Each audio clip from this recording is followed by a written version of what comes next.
सनातन धर्म में गणेश जी प्रथम पूजनीय देव माने गए हैं। हर माह के शुक्ल पक्ष की चतुर्थी तिथि को विनायक चतुर्थी बड़े धूमधाम से मनाई जाती है, जो कि हम आज 10 जून को मना रहे हैं।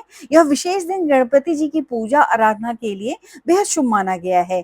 धार्मिक मान्यता है कि विनायक चतुर्थी पर गणेश जी की पूजा करने और विशेष उपायों से सभी मनोकामनाओं की पूर्ति होती है, जीवन में सुख समृद्धि और खुशहाली आती है। इस दिन सुबह स्नान कर शुभ मुहूर्त में गणेश जी की प्रतिमा को लाल वस्त्र से ढकी चौकी पर स्थापित करें। सामने एक कलश जल से भर कर रखें। गणेश जी को सिंदूर और दूर्वा अर्पित करें। साथ ही 21 लड्डू का भोग लगाएं। विनायक चतुर्थी के दिन गणेश चतुर्थी की कथा और गणेश चालीसा का पाठ अवश्य करें। मंत्र जप और आरती के बाद चंद्र को अर्घ्य देकर ही व्रत का पारण करें। जीवन में आ रही दिक्कतों से छुटकारा पाने के लिए गणेश जी को सिंदूर दूर्वा चढ़ाएं।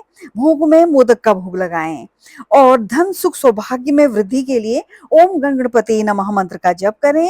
चतुर्थी के दिन शमी वृक्ष की पूजा करना भी बेहद शुभ माना गया है। इससे सभी दुखों और कष्टों से मुक्ति मिलती है।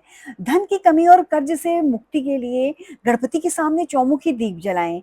जो श्रद्धालु विनायक चतुर्थी का उपवास करते हैं, भगवान गणेश उन्हें ज्ञान व धैर्य का आशीर्वाद देते हैं। आप सभी को विनायक चतुर्थी की अनंत शुभकामनाएं। आइए जानते हैं विनायक चतुर्थी की कथा। एक पौराणिक कथा के अनुसार एक बार भगवान शिव और पार्वती नर्मदा नदी के तट पर बैठे थे और चौपड़ खेल रहे थे। शिवजी ने खेल में हार जीत का फैसला लेने के लिए एक पुतला बनाया और उसकी प्रतिष्ठा कर दी। भोलेनाथ ने उस पुतले से कहा कि वह खेल जीतने के बाद विजेता का फैसला करेगा। महादेव और देवी पार्वती चौपड़ खेलने लगे और पार्वती माँ जीत गई। आखिर में उस पुतले ने महादेव को विजेता घोषित कर दिया। यह फैसला सुनकर देवी माँ क्रोधित हो गई और उन्होंने उस पुतले बालक को विकलांग होने का श्राप दे दिया। इसके बाद उस बालक ने माता पार्वती से माफी मांगी और कहा कि ये निर्णय गलती से हो गया। लेकिन देवी पार्वती ने कहा कि श्राप को वापस नहीं किया जा सकता है।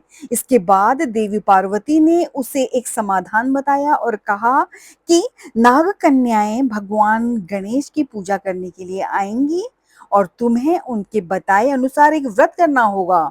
इस व्रत से तुम श्राप से मुक्त हो जाओगे। वह बालक कई सालों तक उस श्राप से पीड़ित रहा और एक दिन नाग कन्याएं भगवान श्री गणेश जी की पूजा करने के लिए आई। देवी पार्वती के कहे अनुसार उस बालक ने नाग कन्याओं से गणेश जी की व्रत की विधि पूछी। फिर उस बालक ने सच्चे मन से भगवान गणेश के निमित्त व्रत किया, जिससे भगवान प्रसन्न हुए और उनसे वरदान मांगने को कहा। बालक ने भगवान गणेश से प्रार्थना करते हुए कैलाश पर्वत तक पैदल चलने की शक्ति मांगी।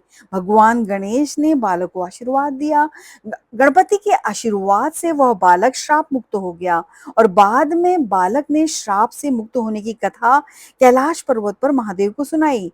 चौपड़ के दिन से ही माता पार्वती भगवान शिव से नाराज हो गई थी। बालक के कहे अनुसार भगवान शिव ने भी 21 दिनों तक भगवान गणेश के निमित्त व्रत रखा और इस व्रत के प्रभाव से माता पार्वती का महादेव के प्रति क्रोध समाप्त हो गया। तभी से यह विनायक चतुर्थी की कथा प्रसिद्ध है। आप भी इस कथा का लाभ उठाएं और भगवान गणेश जी का आशीर्वाद प्राप्त करें और अपने जीवन में अनंत खुशहाली को महसूस करें। ओम श्री गणेशाय नमः। धन्यवाद।